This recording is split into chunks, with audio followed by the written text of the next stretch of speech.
할렐루야. 예수 그리스도 이름으로 하나님 말씀 증거하겠습니다. 우리 다 같이 하나님 말씀 고린도전서 1장 1절에서 9절까지 말씀을 다 같이 찾겠습니다. 고린도전서 1장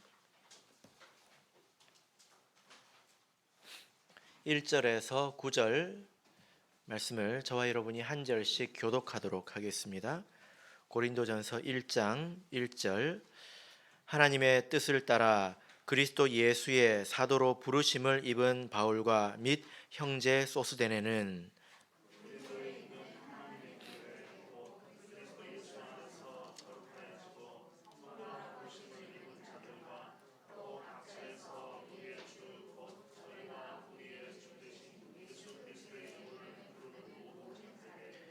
하나님 우리 아버지와 주 예수 그리스도로조차 은혜와 평강이 있기를 원하노라.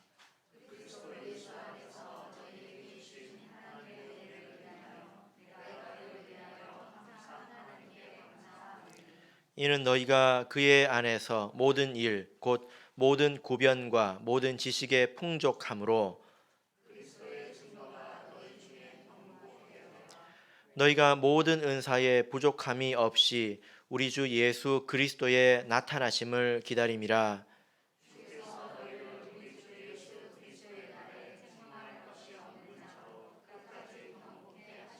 같이 읽겠습니다. 너희를 불러 그의 아들 예수 그리스도 우리 주로 더불어 교제케 하시는 하나님은 미쁘시도다. 아멘. 네, 오늘 이 시간은 끝까지 견고케 하시리라 라는 제목으로 하나님 말씀을 증거하겠습니다. 요즘 시대를 코로나 시대라고 합니다. 이 시대 가운데서 특별히 주목받은 곳이 교회인데요. 특별히 많이 비판을 받지 않았습니까? 그죠? 예, 여러 교회에서 집단 감염이 이루어지고 또 방역 지침을 잘 준수하지 않아서 이렇게 비판을 많이 받은 것 같습니다. 그런데 뭐 교회 세상에 교회만 있는 건 아니지 않습니까? 교회 뭐 말고도 다른 여러 종류의 단체들이 있는데 동등한 기준을 놓고 보자면 교회가 좀 더 나은 것 같습니다. 워낙 이 교회가 두드러지는 일들이 있어서 그렇지 사실은 교회가 굉장히 모범된다고 생각을 합니다. 그중에 우리 또 참예수교회는 더욱더 잘하고 있죠. 이런 잘못에 대해서 비판을 받는 것은 당연하지만 그러나 과도히 비판받고 어쩌면 이제 희생양처럼 취급되는 것이 그렇게 마땅치는 않습니다. 그런데 이런 일들을 통해서 또 다른 관점에서 생각을 해보자면 세상 사람들에게는 이런 기대가 있는 것 같습니다. 교회는 조금 더 나아야 된다. 교회는 달라야 된다. 이런 기대가 있는 것 같습니다. 우리가 살다 보면 사람들이 이런 말을 하죠. 교회 다녔어?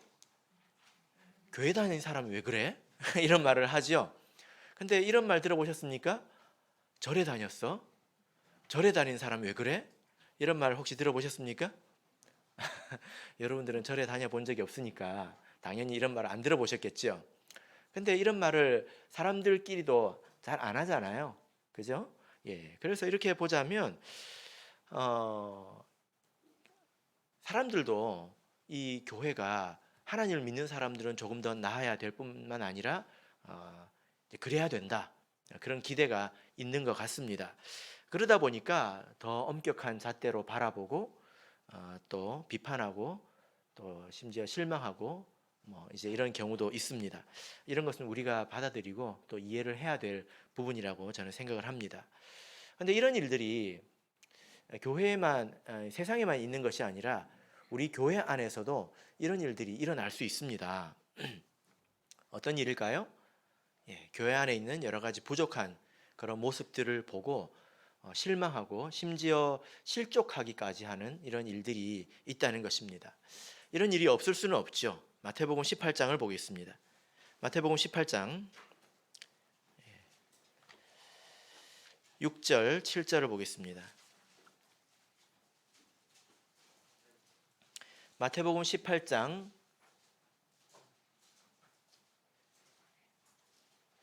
6절 7절 우리 같이 읽겠습니다. 시작. 누구든지 나를 믿는 이 소자 중 하나를 실족해 하면 차라리 연자 맷돌을 그 목에 달리우고 깊은 바다에 빠뜨리우는 것이 나으리라. 실족해 하는 일들이 있음을 인하여 세상에 화가 있도다. 실족해 하는 일이 없을 수는 없으나 실족해 하는 그 사람에게는 화가 있도다. 예. 자, 우리는 이 말씀에 등장하는 주인공이 되면 안 되겠죠. 나의 잘못으로 다른 사람이 그 믿음이 떨어져 버린다든지 그런 일이 있다면 그 사람에게는 화가 있다는 것입니다. 하나님께서 그냥 넘어가지 않는다는 것입니다. 정도의 차이는 있겠지만 우리 각 사람이 다른 사람의 믿음에 서로 영향을 주고받고 살고 있습니다. 그런데 거기에 악영향을 미쳐서는 안 되는 것이고, 혹 나로 인해서 어떤 한 사람이 실족하게 된다면 그 사람에게는 화가 있다는 것입니다. 그래서 예수님께서 차라리 연자 맷돌을 목에 매달고 이렇게 깊은 바다에 빠지는 것이 낫다, 이렇게 말씀을 하셨는데요. 여러분, 연자 맷돌이 뭔지 아십니까? 맷돌은 뭔지 아시죠? 맷돌은 어떻게 생겼습니까? 이렇게 생겼잖아요. 연자 맷돌은 이렇게 생긴 게 아니에요. 연자 맷돌은 맷돌을 이렇게 세우는 것입니다. 그래가지고 키가 저보다 커요. 가운데 구멍이 있고 거기 짝대기를 끼워가지고 그걸 누가 밉니까? 소 혹은 노예들이 밉니다. 그러면 뱅글뱅글 도는 겁니다. 그러면 이제 밑에 있는 것들이 그 무게에 눌려서 껍질이 이제 까지는 거예요. 그런 걸 연자 맷돌이라고 합니다. 엄청 크잖아요. 그런 것들을 목에 매달고 바다에 빠지면 어떻게 될까요? 확실하게 죽는 것이죠. 지난 영은회 때 우리 장흥진 목사님이 오셨는데요. 이분이 특전사 출신입니다. 거제도에 같이 제가 있을 때가 있었는데 바다에 같이 간 적이 있었습니다. 외국에서 손님이 와가지고요. 근데 정말로 물에 떠 계시더라고요. 안 그럴 것 같죠? 근데 진짜로 그래요. 물에 떠 계셔요. 그래서 제가 보니까 이야, 보통 맷돌 정도는 매달아도 떠 계실 것 같아요. 그런데 아무리 특전사라고 해도 연자 맷돌, 그 큰 맷돌을 목에다 메고 깊은 바다에 빠지면 어떻게 될까요? 확실히 죽겠지요. 그죠? 그럴 수밖에 없습니다. 그러나 차라리 그게 낫다는 거예요. 내가 누군가를 실족시킬 바에는 그렇게 연자 맷돌을 목에 매달고 바다에 빠져 죽는 게 낫다는 것입니다. 자, 왜 이게 더 나을까요? 왜 더 나을까요? 연자 맷돌을 목에 매달고 바다에 빠져 죽는다고 해서 지옥 가는 건 아니거든요. 하나님의 저주를 받는 건 아니라는 것입니다. 그런데 살았을 때에 하나님의 저주를 받게 되면 사는 것도 힘들고 죽어서도 힘들 것이기 때문에 그렇게 말씀을 하는 것입니다. 그래서 하나님께서 이렇게 반드시 책임을 묻겠다고 하셨기 때문에 우리는 다른 사람의 신앙에 영향을 미치는 것에 대해서 굉장히 조심을 해야 합니다. 말과 행동에 있어서 굉장히 조심을 해야 됩니다. 그런데 또 한편으로 이 마태복음 18장의 말씀 가운데서 여기서 실족하는 것은 소자이지 않습니까? 나를 믿는 이 소자 중 하나를 실족하게 하면, 이 소자는 작은 사람 이런 뜻입니다. 그러니까 누가 실족합니까? 소자가 실족한다는 거예요. 작은 사람. 이 작은 사람이란 것은 키가 작거나 뭐 덩치가 작거나 이런 사람이 아니라 신앙적으로 어린 사람을 말합니다. 그러니까 내가 신앙적으로 어린 사람이 아니라면 교회의 이런 모습 저런 모습을 보더라도, 다른 사람의 잘못된 행동을 보더라도 내가 스스로 실족하는 그런 일들은 없을 거라는 것입니다. 실족해 하는 일들이 있다면 서로 안타까운 일이죠. 한 사람은 믿음이 없어서 떨어진 것이고 한 사람은 그런 일을 행해서 하나님께 저주를 받을 것이고, 그래서 굉장히 가슴 아픈 일이라는 것입니다. 자, 그래서 우리는 이 말씀 가운데 등장하는 주인공이 되면 안 되겠죠. 나로 인해서 누가 실족해서도 안 되고, 그리고 내가 믿음이 없어서 이렇게 실족해서도 안 되겠습니다. 이를 위해서는 우리가 이런 소자가 되지 않으려면 우리가 교회를 바라보는 이 눈, 또 이런 시각, 이런 것이 좀 달라져야 합니다. 이게 중요합니다. 여러분, 우리 이 참예수 교회는 어떤 곳이라고 생각되십니까? 여기서 혹시 태어나면서 지금까지 청주교회에서만 신앙생활 하시는 분 계십니까? 예, 계시죠? 예. 전국에는 많은 교회가 있습니다. 또 여러 군데를 다녀보신 분도 계실 텐데, 여러분, 우리 참예수교회는 일반 세상보다 훨씬 나은 곳입니다. 여러 가지 면에서, 그죠? 예. 그리고 또 다른 일반 교회보다 훨씬 더 낫습니다. 여러 가지 면에서. 그렇다고 해서 우리 이 참예수 교회가 완전한 곳입니까? 아직 완전한 곳은 아니잖아요. 그죠? 예, 이것을 생각해야 된다는 것입니다. 이런 것들을 우리가 어떻게 볼 것이냐, 이게 중요합니다. 초대교회를 한번 생각해 보세요. 우리가 초대교회로 돌아가자, 뭐 사도교회를 배우자, 이런 구호를 많이 거는데 성경을 보면 초대교회가 그렇게 배울 만하지 않습니다. 사실은 사도교회 어떤 모습이셨습니까? 아나니아와 삽비라가 교회를 대상으로 사기를 치려고 하다가 죽었죠. 그죠? 예. 그리고 또 어떤 일이 있었습니까? 구제하는 것에 있어서 차별이 생겼습니다. 그래서 교회 안에서 원망하는 일이 있었습니다. 그런 일들이 이 초대교회 안에 있었다는 거예요. 그리고 빌립보서를 보면 바울 사도가 이 어떤 두 여인의 이름을 거론하면서 화목하게 지내라 하고 공개적인 편지에 적어 놓죠. 그러니까 그 교회가 어떤 그 두 여인의 주요한 이 교회 안에서 두 사람의 그 다툼으로 인해서 굉장히 시끄러웠다는 것입니다. 그러니까 그렇게 공개적으로 이야기를 하지요. 그러니까 이런 모습만 보더라도 성경에 기록된 교회가 완벽한 곳은 아니다. 이것을 우리가 알아야 되는 것입니다. 그 중에 제일은 바로 이제 고린도 교회이죠. 그죠? 우리가 이제 고린도 전서를 살펴보게 될 텐데, 고린도 교회는 백화점과 같은 교회입니다. 여러분 백화점 좋아하시죠? 아닙니까? 백화점은 너무 비싸죠. 근데 좋은 것이 가득한 백화점이 아니라 고린도 교회는 안 좋은 것이 가득한 백화점입니다. 굉장히 많은 문제들이 있었는데요. 이 교회에서 있었던 문제들을 설명하는 데만 해도 여러 시간이 아마 걸릴 것입니다. 간단하게 말씀드려보자면 이 고린도 교회는 어떤 교회냐면 교회 안에 분파가 있었습니다. 그러니까 나는 바울에게, 나는 뭐 아볼로에게, 나는 베드로에게, 나는 그리스도에게, 자기가 서로 다르다, 나는 너희들하고 좀 다르다, 이렇게 말하는 사람들이 있었습니다. 우리 교회에 그런 사람들이 있습니까? 그리고 이 고린도 교회는 자랑이 많은 교회였어요. 그래서 이 자랑이라는 이 단어가 고린도 전서의 키워드인데, 자랑하면 고린도 교회처럼 됩니다.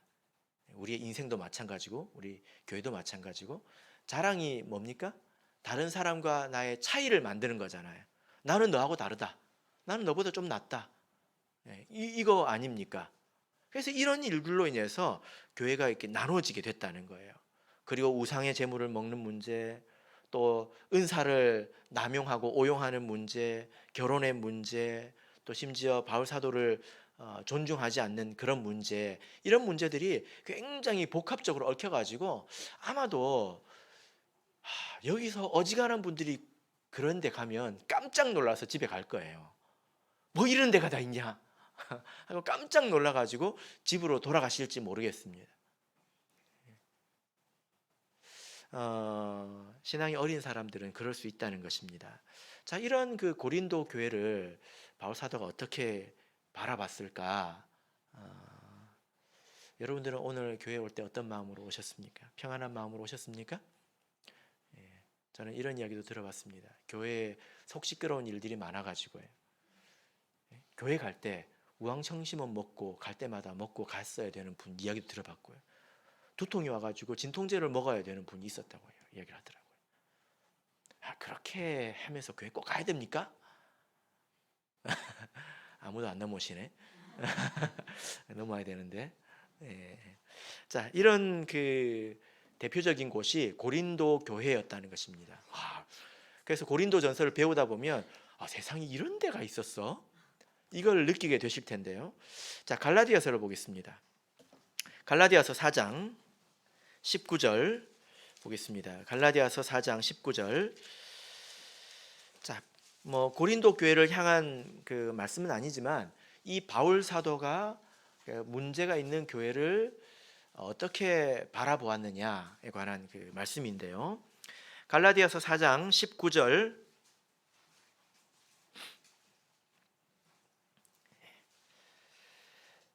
자, 읽겠습니다.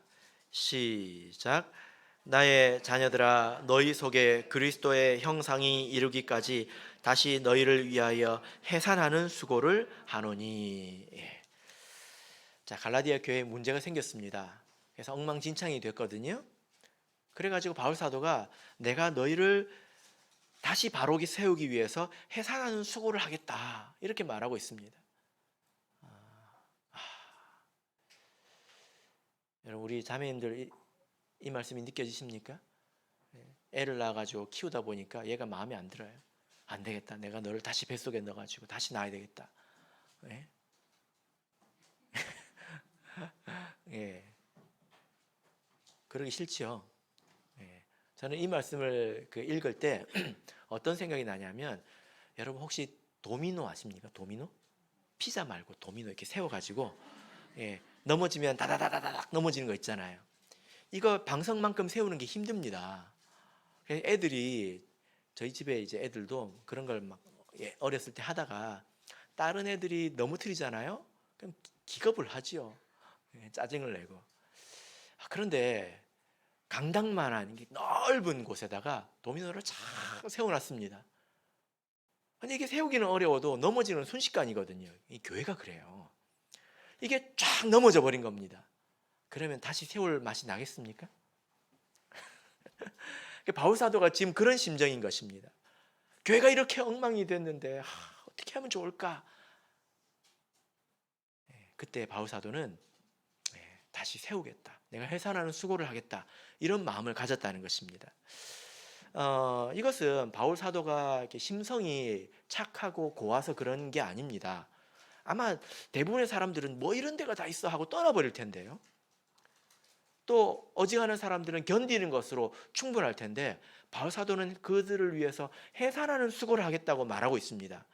이게 성격이 착해가지고 그럴까요? 아닙니다. 여기에는 믿음이 있습니다. 그래서 우리가 이제 고린도전서를 통해서 뭘 배울 수 있냐면, 이런 교회를 우리가 어떻게 바라봐야 되는가, 성숙한 시각에 대해서 배울 수 있습니다. 어쩌면 여러분, 청주교회는 되게 평안한 교회예요. 동의를 안 하셔도 맞습니다. 이게 맞습니다. 뭐 3층에 계신 분들도 동의를 하시는지 모르겠는데 맞습니다. 근데 여러분, 평안하니까 지금 계시는 것일 수도 있어요. 여러분들이 평안하지 않은 곳도 있습니다. 그런데 가면 내가 이렇게까지 내가 가야 되나? 이런 생각이 드실 수 있습니다. 우리가 그런 것들에 대해서 배울 수 있다는 거예요. 그 다음에 여러 가지 많은 문제들에 대해서 바울 사도가 그런 것들을 하나하나 해결해 나가는데, 여기에는 지혜가 필요합니다. 또 신앙적인 이해가 필요하죠. 그래서 어떤 방식으로 이런 문제들을 해결해 나갔는가, 이것을 배울 수 있다는 것입니다. 자, 우리 이제 본문의 말씀 1절부터 3절까지를 같이 읽어보겠습니다.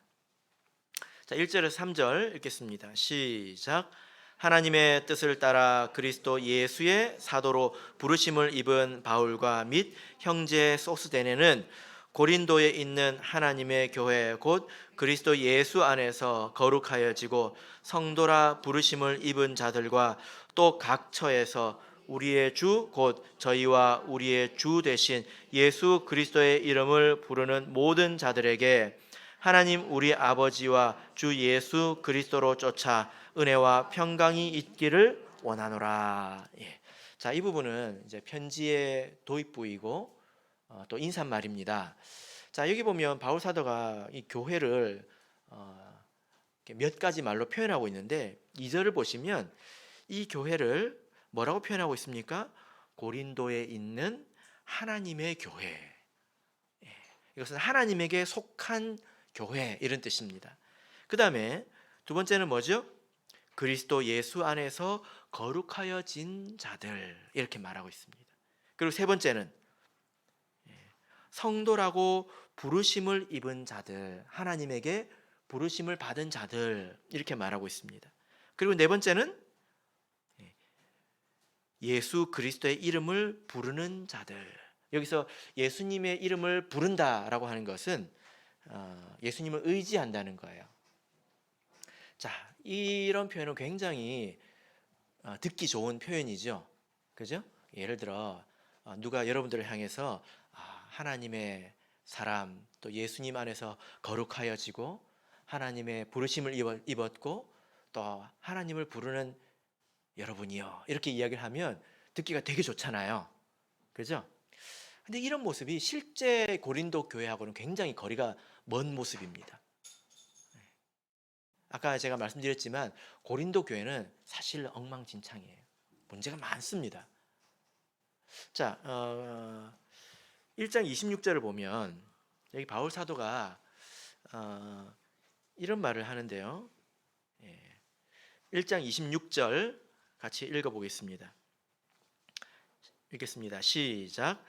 형제들아, 너희를 부르심을 보라. 육체를 따라 지혜 있는 자가 많지 아니하며 능한 자가 많지 아니하며 문벌 좋은 자가 많지 아니하도다. 이런 말을 뭐라고 합니까? 팩폭이라고 하죠. 팩폭. 팩폭이 뭔지 여러분 아십니까? 팩폭, 팩트 폭행. 사실을 말하는데 너무 단도직입적으로 말해서 듣는 사람들이 깜짝 놀라는 그런 말들이죠. 그죠? 요즘에 뭐 청년들은 이런 말을 들으면 뭐 뼈를 때린다, 뭐 이런 표현을 하더라고요. 자, 지금 사실 고린도 교회 사람들은 잘난 사람들이 없어요. 세상적으로 보자면 지혜 있는 사람도 없고 또 가방끈이 긴 사람도 없습니다. 다 이게 초라한 사람들이에요. 작고 초라하다는 것입니다. 그것도 모자라 가지고 내부적으로 여러 가지 문제들이 많이 있지 않습니까? 도토리들이 서로 크다고 막 난리라는 것입니다. 자, 이런 그 실제의 모습에 과는 상당히 대비되도록 바울 사도가 좋은 말로 편지를 이렇게 시작하고 있습니다. 바울 사도가 이렇게 말하는 것은 원래 우리가 뭐든지 말할 때 좋은 말로 시작해야 되잖아요. 그래서 그런 걸까요? 그냥 들으라고 하는 말일까요? 그렇지 않습니다. 자, 1절을 보시면 1절을 보시면 하나님의 뜻을 따라 그리스도 예수의 사도로 부르심을 입은 바울이라고 말하고 있습니다. 자, 지금 바울 사도가 이 교회를 이야기할 때 하나님의 부르심을 입었다 이렇게 말했잖아요. 근데 그 전에 자기도 부르심을 받았다 이렇게 말했습니다. 여러분, 그래서요, 이 부르심을 이해하는 것이 신앙의 핵심입니다. 신앙이라고 하는 것은, 우리가 구원을 얻는다고 하는 것은 내가 훌륭해서 된 게 아니에요. 내 머릿속에 든 게 많고 내가 돈이 많고 내가 잘났고 이래서 성도가 된 것이 아닙니다. 그죠? 여러분들 세례 받을 때 시험 쳐가지고 90점 이상 받아서 세례 받으셨습니까? 아니죠. 아니면 교회 기부금을 많이 내가지고 그 공로로 세례를 받으셨습니까? 아니죠. 이뻐서 세례를 받았습니까? 잘생겨서 세례를 받았습니까? 그건 좀 맞는 것 같아요. 그것도 아니죠. 원래 구원이라고 하는 것은 내가 잘나서 어쩌다 보니 구원받는 게 아니라 하나님께서 우리를 콕 찍어서 불러주신 것입니다. 그래서 바울 사도가 이 말을 하지 않습니까? 바울 사도가 나도 하나님의 뜻을 따라 부르심을 입었다. 이게 구원이라는 것입니다. 그래서 우리가 디도서 3장 5절을 보면 하나님께서 우리를 구원하실 때 우리의 행한 바 의로운 행위로 우리를 구원하신 것이 아니라 오직 그의 긍휼하심을 쫓아. 그러니까 하나님께서 우리를 생각하실 때, 한 사람 한 사람을 생각하실 때 불쌍하게 느껴졌다는 것입니다. 그래서 우리를 불러주셨다는 거예요. 온유야, 승유야 이렇게 불러주셨다는 거예요. 그래서 우리가 이렇게 나온 거죠. 하나님께서 우리를 불러주셨고 그래서 우리가 하나님을 불러야 되는 거예요. 그래서 신앙은 부르심입니다. 부르는 것에서 신앙의 본질을 파악할 수 있다는 것입니다. 그래서 우리가 신앙이라고 하는 것이 본래 사람이 잘나서 된 것이 아니라 하나님께서 불쌍히 여겨주셔서 된 것이기 때문에 누가 잘났다 누가 못났다 이렇게 말하는 것은 신앙의 신자도 모르는 것입니다. 근본이 없는 것입니다. 그래서 바울 사도가 자기가 아무리 잘난 것 같아도 성도들을 무시하지 않는 거예요. 사실은 자기도 부족한 사람이었죠. 살인자 아니었습니까? 근데 하나님께서 불러주셔서 변화된 사람이지 원래 잘난 사람은 아니었다는 것입니다. 자, 사도행전 20장을 보겠습니다. 사도행전 20장 28절 보겠습니다. 사도행전 20장 28절.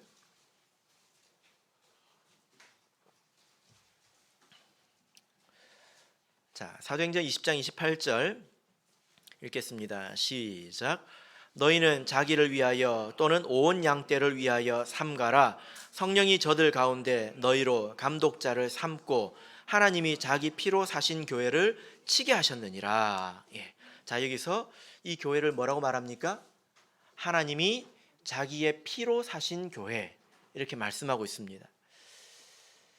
하나님께서 우리를 구원하실 때 우리를 불러주실 때 기분 내키는 대로 아무나 부르신 것이 아니라 우리를 생각할 때 불쌍히 여기셨고 그리고 예수님의 보혈의 공로로 피를 흘리셔서 그 값으로 우리를 구원해 주셨습니다. 그래서 우리의 몸값은 얼마입니까? 예수님의 피값이죠. 그죠? 그래서 여기서 여러분 주변을 돌아보세요. 아무도 가볍게 볼 사람이 없습니다. 맞습니까? 한 사람도 가볍게 볼 사람이 없습니다. 그죠? 근데 그런 사람들이 모여 있는 교회는 얼마나 더 귀하겠냐는 것입니다. 나사로를 생각해 보십시오. 늙고 가난합니다. 아무것도 없어요. 심지어 냄새도 납니다. 그런 사람도 우리가 믿음 안에서는 절대 가볍게 여기서는 안 됩니다. 믿음 안에 있는 이 나사로가 세상에 있는 대통령보다 존귀합니다. 우리가 이것을 믿을 때에 우리가 교회를 존귀하게 대할 수 있는 것입니다. 그죠? 교회 와보니까 참 가난한 사람들밖에 없고 또 교회 오는 사람들을 보면 다 가난한 사람들밖에 없어요. 이렇게 불평하는 사람도 있더라고요.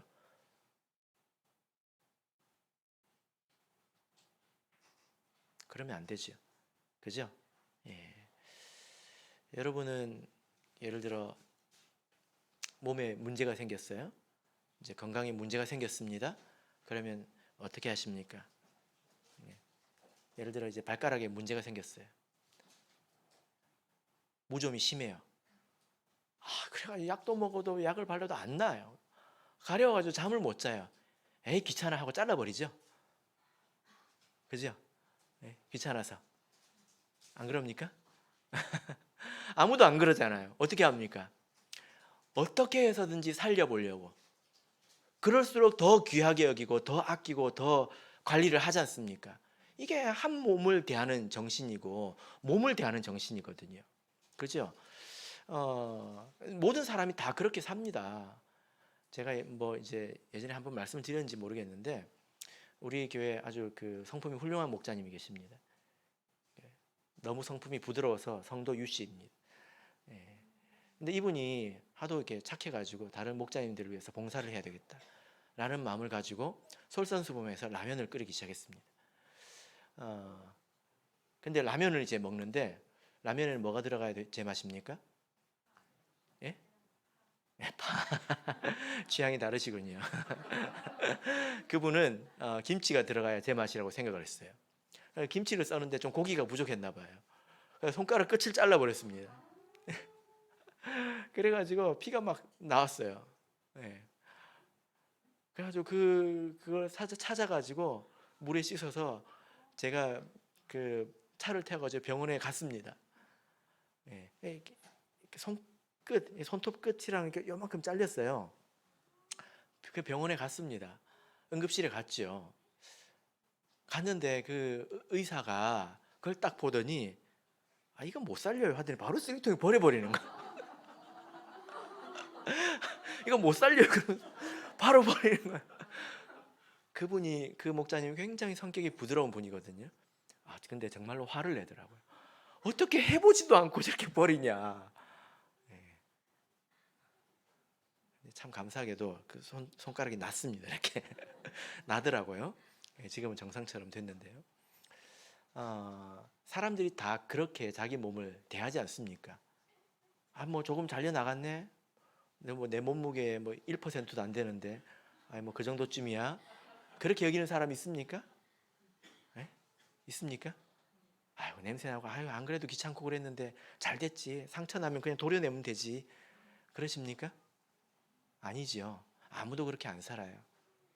바울 사도는 교회를 예수님께서 자기 피로 사신 예수님의 몸이라고 믿었기 때문에 그 몸을 자기 몸처럼 여긴 것입니다.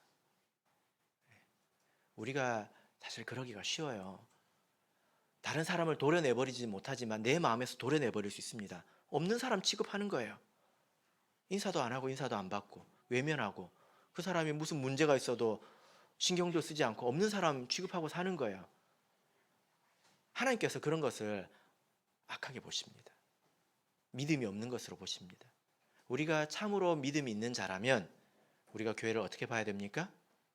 이렇게 나의 몸처럼 이렇게 취급을 해야 되겠죠. 그래서 바울 사도가 진심으로 이런 교회를 축복하고 있습니다. 고린도전서 1장 3절을 보면 하나님 우리 아버지와 주 예수 그리스도로 쫓아 은혜와 평강이 있기를 원하노라. 이게 진심이에요. 사실 신학자들은 뭐라고 이야기하냐면, 고린도 후서를 보면 고린도 교회에 바울 사도가 보낸 편지가 더 있었던 것 같다, 그런 자국이 있습니다. 고린도 전서만 있는 게 아니라 또 있다는 거예요. 근데 그건 아직 지금 남아 있는 건 아니죠. 근데 그 편지를 뭐라고 부르냐면, 그 편지에 별명이 있는데 고린도 중서 이게 아니에요. 전후서, 중서 이게 아니라 그 책의 별명이 눈물의 편지입니다. 바울 사도가 이 고린도 교회를 생각할 때 진짜 우왕청심원이 있었으면 이걸 먹었을 것이고, 타이레놀이 있었으면 먹었을 거예요. 그리고 눈물을 많이 흘렸다는 것입니다. 그런데 진심으로 이렇게 축복하고 있지 않습니까? 이게 믿음입니다. 속상하지만 믿음으로 축복할 수 있는 거예요. 그죠? 왜? 이것이 예수님의 몸이기 때문에, 예수님께서 불러주신 자이기 때문에. 자, 이제 우리 4절에서 7절 읽겠습니다. 고린도전서 1장 4절에서 7절 읽겠습니다. 시작. 그리스도 예수 안에서 너에게 주신 하나님의 은혜를 인하여 내가 너희를 위하여 항상 하나님께 감사하노니, 이는 너희가 그의 안에서 모든 일 곧 모든 구변과 모든 지식의 풍족함으로 그리스도의 증거가 너희 중에 경고케 되어 너희가 모든 은사에 부족함이 없이 우리 주 예수 그리스도의 나타나심을 기다림이라. 자, 여기 보면 바울 사도가 몇 가지 칭찬의 말을 하고 있는데요. 5절을 보면 너희가 참 구변이 좋다. 이 말은 너희가 참 말을 잘한다, 말솜씨가 있다는 것입니다. 그리고 지식이 풍족하다, 아는 것이 많다는 것입니다. 또 7절을 보면 너희가 성령의 은사에 부족함이 없다, 이렇게 말하고 있습니다. 칭찬이죠, 그죠? 그런데 우리가 이 고린도 전서를 우리가 쭉 읽어보면 이것이 고린도 교회의 문제의 근원인 것을 알 수 있습니다. 당시 사람들은 편지를 쓸 때 어떻게 썼냐면 본론이 있잖아요. 중심된 내용이 있는데 이 앞쪽에서 그것을 살짝 이제 보여주는 그런 게 있습니다. 그래서 우리가 다 배우고 나면 이게 이 문제가, 이것이 바로 고린도 교회 모든 문제의 근원이구나, 이걸 알 수 있어요. 여러분 말 잘하고 싶죠? 보통 사람들 말 잘하기를 원합니다. 근데 생각해 보세요. 말 잘하는 사람들 때문에 고통 당한 적이 여러분 있을 거예요. 그죠? 예. 능력이란 게 그렇다는 거예요. 말의 능력이라든지 지식의 능력이라든지 성령의 은사를 할지라도 이것을 담을 만한 그릇이 없으면 그것이 우리에게 고통을 가져다 줍니다. 예. 물이 지금 이 컵 안에 있으니까 물이죠. 이 컵이 싹 없어지면 어떻게 되겠습니까? 물이 쏟아지겠죠? 그럼 뭐가 됩니까? 예, 오물이 되는 것입니다. 이 고린도 교회가 그랬다는 겁니다. 말을 잘하니까 말로 사람들에게 상처를 주고, 지식이 있으니까 지식을 가지고 사람들과 차별하고, 그러니까 파벌이 생기고, 그래서 고통을 주고 이랬다는 거예요. 그래서 그런 문제들을 앞으로 이제 몇 가지 계속 이제 말씀을 순서를 따라서 말씀을 드릴 텐데, 여러 가지 문제들이 많이 있었습니다. 뭐 그것은 차차 이제 말씀을 드리기로 하고요. 어쨌든 이제 고린도 전서를 우리가 읽어보면 여기 칭찬하고 있는 이것이 그 모든 문제의 핵심이라는 것입니다. 그러니까 바울 사도는 고린도 교회를 바라볼 때 어디서 풀어야 되는지 알았다는 거예요. 문제가 막 엉켜 있으면 이거 도대체 어디서 풀어야 돼? 이런 생각이 들 수 있죠. 아유, 예수님이 오셔야 해결이 되지, 이런 생각이 든다는 말입니다. 근데 바울 사도는 콕 집어서 여기라고 말하고 있습니다. 이것은 지식이 있다는 것입니다. 지혜가 있다는 거죠. 영적인 안목이 있다는 것입니다. 우리가 아무리 교회를 사랑하고 교회는 예수님의 몸이야, 함부로 대하면 안 돼, 이런 마음이 있다 하더라도 우리에게 지식이 없으면, 지혜가 없으면, 영적인 안목이 없으면 교회에 하나도 도움이 안 됩니다. 별 도움이 안 됩니다. 그죠? 그죠? 예. 우리 교회에 재정이 있으면 그 재정 때문에 교회가 고통을 받을 거예요. 이런 지혜가 없으면. 이런 지혜가 없으니까 고린도 교회가 고통을 당한 거 아닙니까? 이 사람들이 말도 잘하고 지식도 많고 성령의 은사도 많았는데 실제 신앙생활은 평안합니까? 고통스럽잖아요. 많다고 해서 행복한 게 아닙니다. 고통당하고 있잖아요. 그런 것처럼 우리가 이것저것을 구비하는 것보다 그것을 담을 만한 그릇을 가지는 것이 훨씬 더 중요하다는 거예요. 잠언 11장 14절 우리가 잠언 말씀을 봤었죠. 도략이 없으면 백성이 망하여도 모사가 많으면 평안을 누리느니라. 도략이 없으면 백성이 망합니다. 모사가 많으면 평안을 누립니다. 지혜가 있어야 우리가 평안해진다는 거예요. 우리가 참된 지혜가 있을 때에, 영적인 안목이 있을 때에 무엇이 중요한지 알기 때문에 돈을 돈같이 쓸 수 있고 지식을 지식같이 쓸 수 있고, 그래서 서로 우리 안에서 평화가 이루어진다는 것입니다.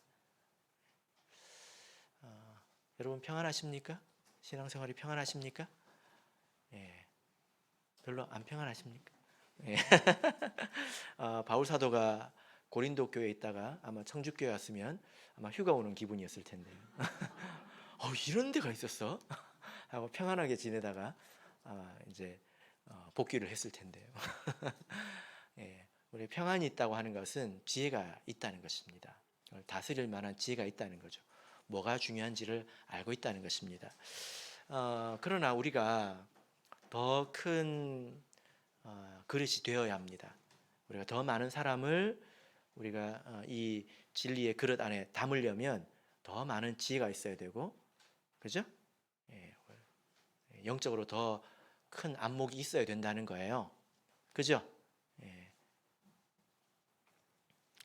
그래서 우리가 세상의 어떤 안목이나 또 세상의 경험, 지혜를 가지고 교회 와서 막 이렇게 저렇게 하려고 하면 교회가 소란스러워집니다.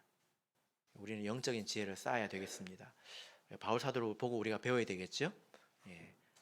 고린도 교회처럼 엉클어진 실타래 같은 그런 실뭉치 같은 그런 교회를 바라볼 때 핵심을 알았다는 거예요. 사실 이 핵심을 짚으면 시간이 지나면 풀어야 될 문제들이 자연스럽게 해결된 경우가 되게 많습니다. 이런 영적인 지혜를 사모하시길 바랍니다. 자, 이제 우리 고린도전서 1장 8절 9절 같이 읽겠습니다. 8절 9절 읽겠습니다. 시작. 주께서 너희를 우리 주 예수 그리스도의 날에 책망할 것이 없는 자로 끝까지 견고케 하시리라. 너희를 불러 그의 아들 예수 그리스도 우리 주로 더불어 교제케 하시는 하나님은 미쁘시도다. 예. 자, 이제 마지막 부분인데요. 여러분, 만약에 여러분에게 교회를 사랑하는 마음이 있고 또 지혜가 있는데 교회를 바라봤을 때 아무리 봐도 견적이 안 나온다, 아무리 봐도 여기엔 답이 없다, 도저히 나아질 기미가 없다, 이렇게 절망적으로 보일 때 여러분 어떻게 하시겠습니까?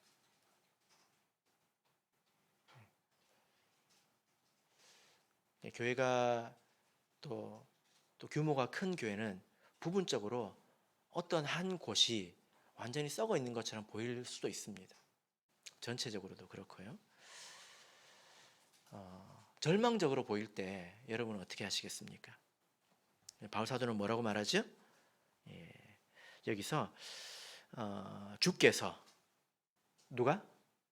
주께서, 내가 아니라 주께서 너희를 우리 주 예수 그리스도의 날에 책망할 것이 없는 자로 끝까지 견고케 하시리라. 바울 사도는 절망하지 않는다는 것입니다. 절망스러울 때 절망하지 않는다는 거예요.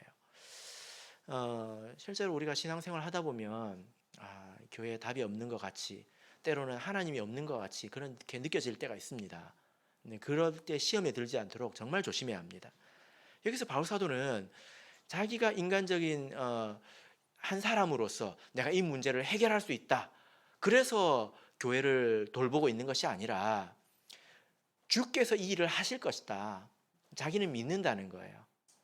예수님께서 오시기 전에 반드시 온전케 하실 것이다, 나는 지금 이 순간을 담당할 뿐이다, 이렇게 믿고 있는 것입니다. 여러분, 우리가 계시록을 보면 이런 말씀이 있습니다. 내 촛대를 그 자리에서 옮기리라, 이런 말씀이 있습니다. 무서운 말이죠. 이 말이 무슨 뜻입니까? 에베소 교회의 한신 말씀인데요. 처음 사랑을 잃어버리면 회개해서 처음 행위를 가지지 않으면 내가 그 촛대를 옮겨버리겠다. 이 촛대를 옮긴다고 하는 것은 하나님의 자녀의 신분을 되가져가겠다는 거예요. 우리는 천국에 시민권이 있지 않습니까? 하늘나라 시민권이 있잖아요. 그것을 다시 수거해 가겠다는 거예요. 되게 무서운 말입니다. 근데 이런 일이 진짜 있을까요? 네, 있을 수 있죠. 근데 범위가 있습니다. 이게 가능한 범위가 있습니다. 개인적으로 가능합니다. 여러분 한 사람 한 사람에게 촛대가 있습니다. 근데 그걸 잃어버릴 수 있어요. 조심해야 돼요. 그리고 개교회, 낮게의 우리 청주교회, 이런 교회가 그런 지위를 잃어버릴 수 있습니다. 근데 전체 교회는, 전체 참예수교회는 그런 일이 없습니다. 무슨 말인지 이해되십니까? 제가 예전에 물어본 적이 있는데 누구한테 물어볼까요? 아영이 엄마? 당황하지 마시고. 자, 우리 한국에 참예수교회가 몇 개가 있는지 아십니까? 몇 개가 있어요?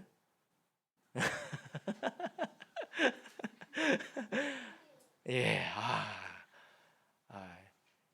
우리 참예수교회 수준이 이렇게 높습니다. 바로 정답을 맞추잖아요. 재작년에 누가 틀렸던 것 같은데. 이모 자매님으로 기억을 하는데. 우리 한국에는 참예수교회 하나가 있죠. 한 몸이지 않습니까? 그죠? 그럼 전 세계는 몇 개가 있을까요? 와, 참 희한하네요. 한국에 하나가 있고 전 세계에 여러 개가 있는데 합치면 또 하나죠. 그죠? 그 참예수교회는 망하지 않습니다. 이것이 하나님의 계시이고 진리입니다. 그것이 넘어진다고 하는 것은 하나님의 실패를 말하는 것입니다. 자, 우리 요한계시록 19장을 보겠습니다. 요한계시록 19장 6절 7절을 보겠습니다. 요한계시록 19장 6절 7절.